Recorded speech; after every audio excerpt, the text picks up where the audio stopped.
ahead of Rossi. One driver out of this race is Santino Ferrucci. He's with Kevin Lee. AJ Foyt's driver, who is here for the month of May, parked it about 10-12 laps ago. What happened?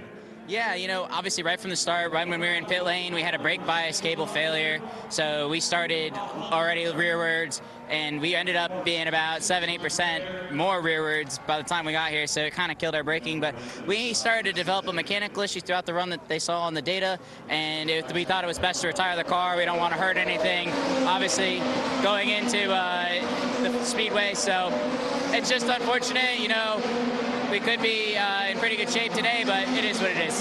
Hey, right on cue, you and Romain Grosjean found each other in the early portion of the race. What was going on there? What's your side of it? Yeah, he's on the outside. I mean, honestly, anybody would be in the same position here. He passed me clean earlier, so it's totally fine. Later in the race, he passed me into 7, and I gave him space, so back to normal racing. But I mean, that would be for anybody, whether I'm on the outside, inside, like, that's just how we race. Thank you. Santino Ferrucci ready for the Indy 500, where he finished 3rd last year, Marty.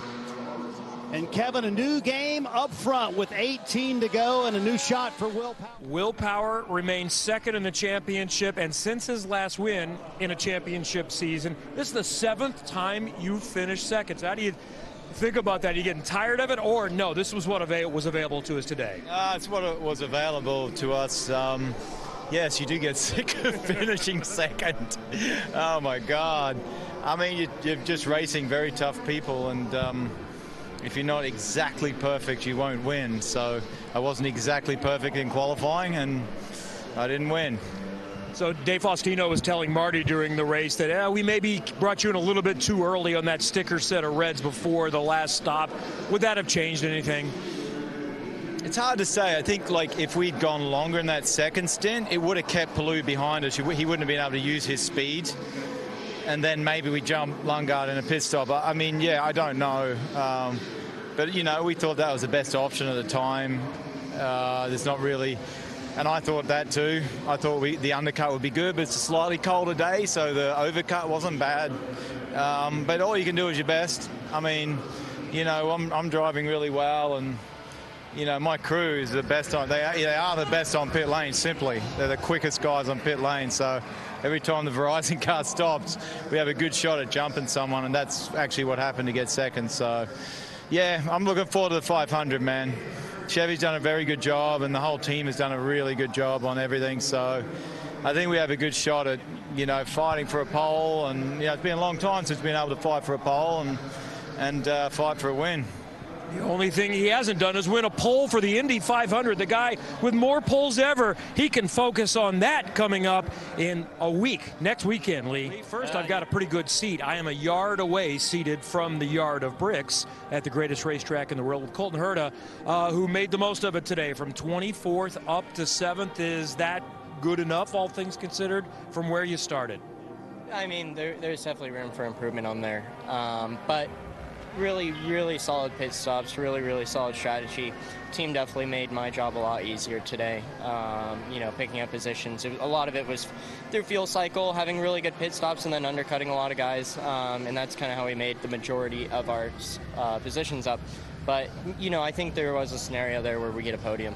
And you had some drama early on. What kind of setback was that with the contact you had with Marcus Ericsson? We heard some, as I like to say, spicy radio. We've had a few minutes now. What do you think about what you had?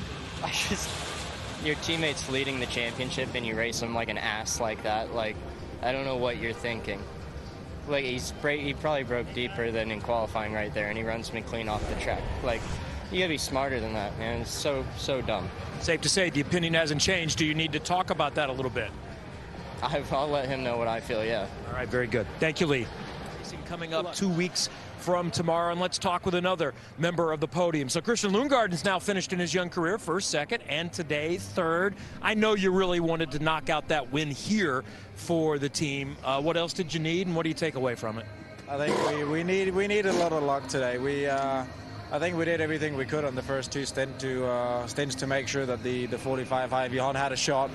I think Paolo really deserved it today. He was up there. He was right behind me on the first stint, and I think we should consider ourselves a little lucky on the first pit stop going into the second one, because I don't really know how we managed to keep him behind. He was extremely fast, and he did the overcut on the third stint and got us there, and then it was a race in pit lane for the last stop, where I think when we struggle, whenever it's a big head-to-head, whenever we need to really make up time in pit lane, I think we struggle with that.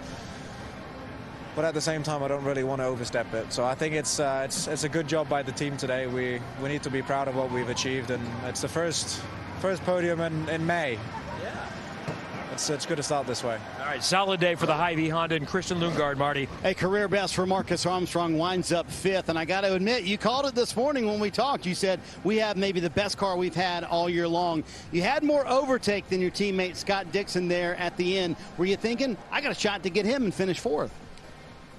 I didn't know that I had more OT than him, but look, it was a good day in the office and we had good pace. At the end, Scott looked like he was struggling a bit with his rears. Yeah.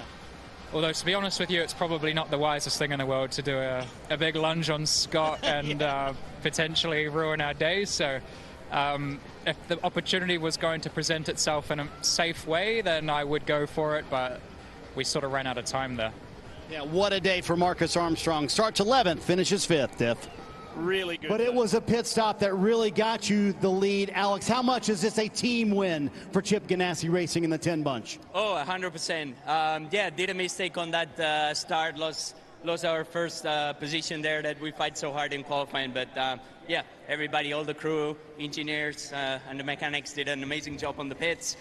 Gave me that lead, and we just had to try and get the performance we had all weekend with the number 10 DHL Honda car. So it was an amazing win. It's great to be back-to-back from last year, and we're going to continue this May. You have won this race before, so you know better than anyone. What does the momentum really mean to parlay that into the Indy 500? Oh, I mean, it helps. It always helps. A win helps a lot, especially if it's a pole and a win and the way we want it. So, yeah, we're going to celebrate for sure. But, yeah, we'll switch this afternoon, the focus to the big one. Yeah, so how quickly does the attention turn to the biggest race in the world? Yeah, this afternoon, as soon as we get the champagne. Oh, yeah, and happy Mother's Day to all the mothers out there, especially my wife, my mom, and all the mothers. So, yeah.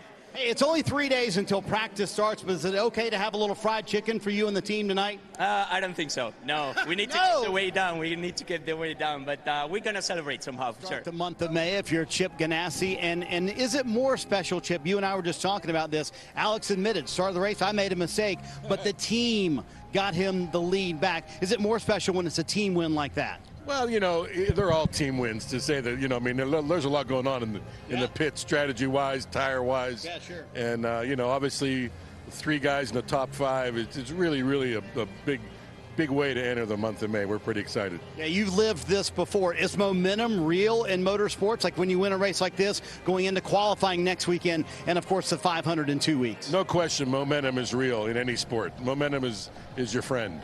And I want to ask you about those top 5 finishers. How about Marcus Armstrong coming home 5th, Dixon with a solid day as well? How proud are you of the organization as a whole? Yeah, unquestionably, it's about the team, you know. I got some great drivers. I got great guys on the engineering stand, great guys in management.